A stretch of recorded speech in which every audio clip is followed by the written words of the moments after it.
VK news Uttar Pradesh Uttarakhand, सच का सारथी।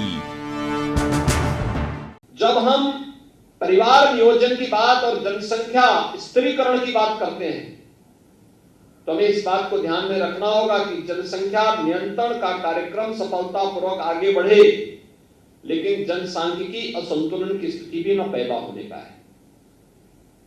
ऐसा नहीं कि किसी वर्ग की आबादी बढ़ने की स्पीड, उनका प्रतिशत ज्यादा हो और कुछ जो मूल निवासी हो उन लोगों की आबादी के स्त्रीकरण में हम लोग जागरूकता के माध्यम से, इन्फोर्समेंट के माध्यम से उसको नियंत्रित करके जनसंख्या संतुलन की स्थिति पैदा करें।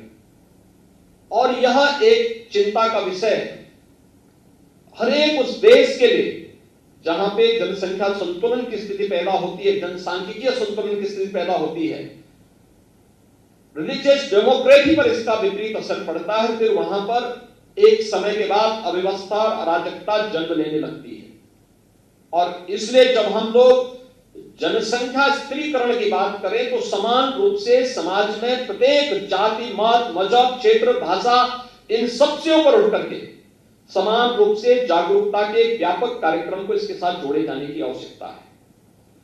इसमें बड़ी भूमिका का निर्वहन कर सकती हैं आशा बहनें, आंगनवाड़ी की कार्यकर्तियां, ग्राम प्रधान, क्षेत्र पंचायत समिति, जिला जो त्रिस्तरीय पंचायत से जुड़े हुए प्रतिनिधिगण,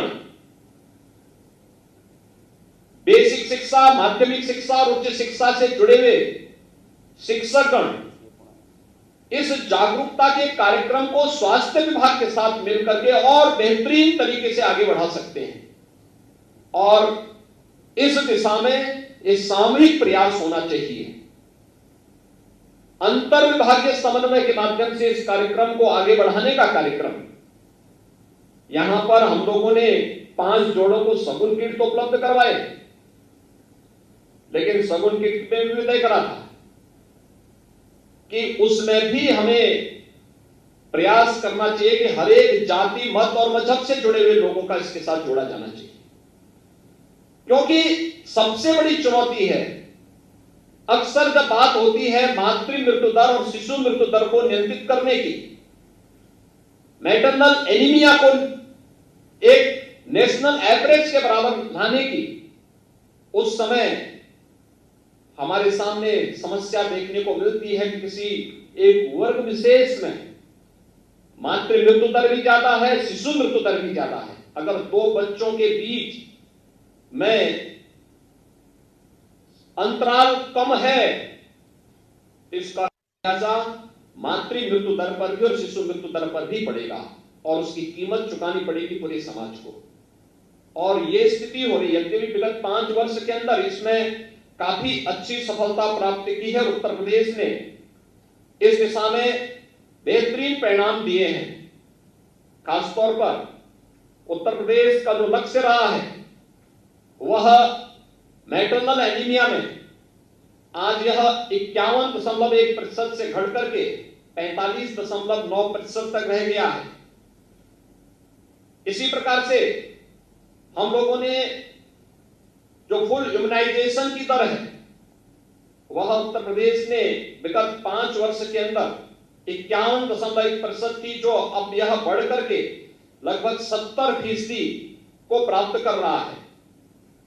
संस्थागत प्रसव की दर जो पहले केवल 67-68% थी, आज यह बढ़ करके 84% के आसपास जा रहा है।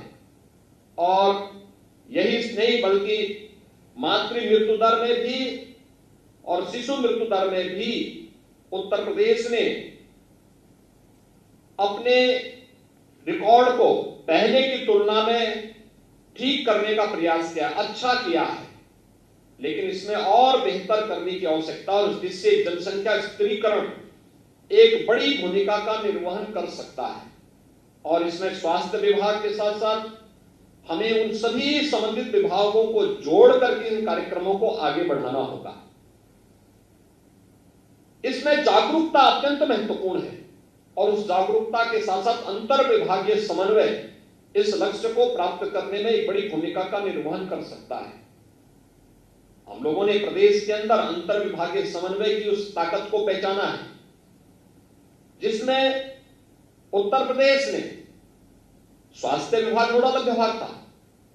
हमने मस्तिष्क ज्वर को से होने वाली मौतों को 95% नियंत्रित करने में सफलता प्राप्त की। सबसे बड़ी आबादी का राज्य होने के बावजूद उत्तर प्रदेश ने कोरोना प्रबंधन का बेहतरीन उदाहरण भी प्रस्तुत किया और लगातार इस दिशा में प्रयास होते हैं।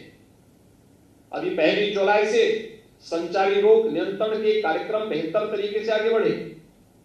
वर्ष में 3 बार अप्रैल, जुलाई और अक्टूबर में हम संचारी रोग नियंत्रण के अभियान चलाते हैं। इसमें केवल एक विभाग नहीं रहता, सभी विभाग मिलकर के इस कार्यक्रम के साथ जुड़ते हैं।